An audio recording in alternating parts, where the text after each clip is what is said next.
Hello my friendly friends, it's Crouching Tigers, and today what we want to do is to talk a bit about Guinness.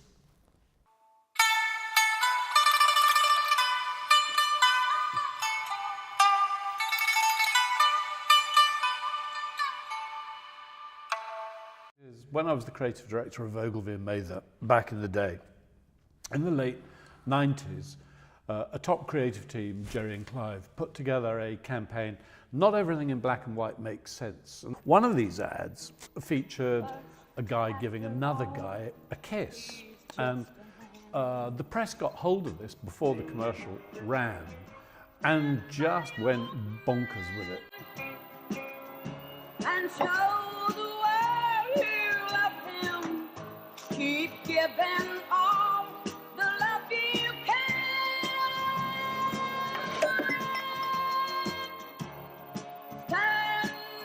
I got summoned down to Portman Square, where the chairman of Guinness gave me a bit of a wigging. And what happened then is that Guinness took out an injunction against the ad. It was supposed to be buried 6 feet deep and never shown to a human being, and all copies destroyed because they got in a funk. And for me, what a terrible thing to happen, because actually there was an opportunity then for Guinness to lead the conversation. I loved that ad. I remember seeing that and just thinking, this is beautiful bit of filmmaking that's really on the cutting edge.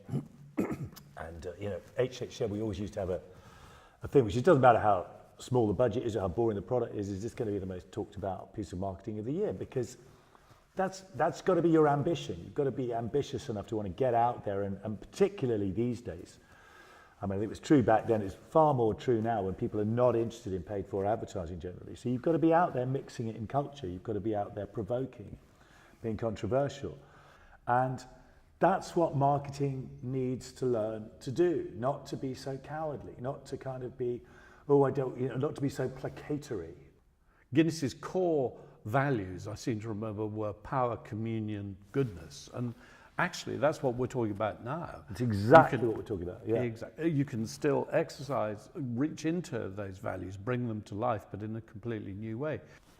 You see, I love that. I mean, certainly the power thing is the one that's speaking, you know, most to me at the minute, which is that, because I come back to one's experience of drinking Guinness as a young drinker is that it's a challenge. You know, it's not the easy drink. It's not the, you know, the lager or the kiddie pops or whatever, the alky pop. You know, it's like, it's a bit of a challenge. And that's, for me, the beauty of it. That's the potential in it, is to say, okay, what's the challenge for you in your life? What is it in your life that you should be doing? Should you become an expert in tantric sex, which I know is, you know, your particular area, Patrick? Whatever it is. And that's what I think Guinness should be about. Guinness should be about do the difficult thing. Yeah. Stand out. Be prepared to stand out. Be prepared to be different. Be prepared to go against, you know, whatever the current views are. Follow your instinct. Follow yourself. You know, find yourself. I mean, I was thinking about this a moment ago as I suddenly saw the beam of a theatre light, you know, a single spotlight onto a stage, which suddenly looks like the head of a pint of Guinness, doesn't it? Out of black. Yeah. So now you've got Love it. now you've got young wannabe comedians. You know, we've got hip hop artists, we've got rappers. So Guinness gives people a platform in order to be able to do that. That becomes content.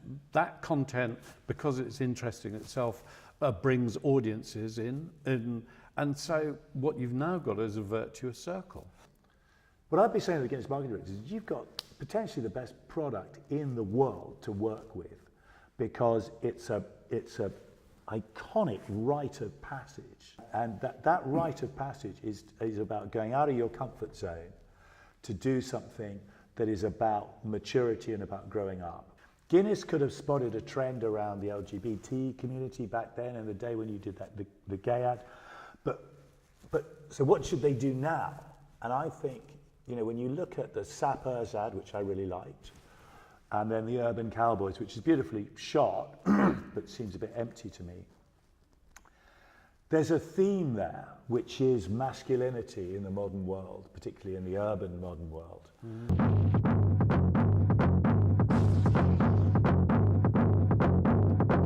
You know, I had the idea of the spotlight and how Guinness could be getting young inner city guys to show off their talents. And so there it is. Can you see that? The puddle of light and bum, bum, bum, bum. What we both feel about Guinness, well, we're kind of drawn to this brand, is that Guinness is a brand that is about challenging the rules. It breaks the fundamental rules of what a drink should look like and what it should taste like. In terms of masculinity, there's the topic of masculinity. There's a friend of mine who used to work in advertising called Siobhan Stanley. And Shiv is a painter now, a very talented painter, just had her first exhibition. And so it's kind of disorienting straight away, because the guys in our paintings are gentler. They're less stereotypical masculinity in the sense of being aggressive. But also, very interestingly, when you look at all the pictures in there, is it really asks questions about gender.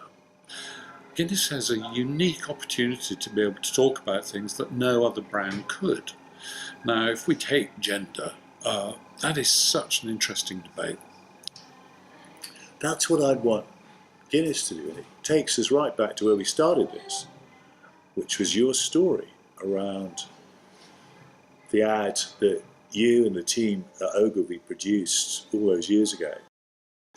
So we've enjoyed talking about Guinness. I enjoy drinking Guinness. Whether you agree with us or disagree with us, you know where to place your comments. We'll be back soon with another video. Thanks.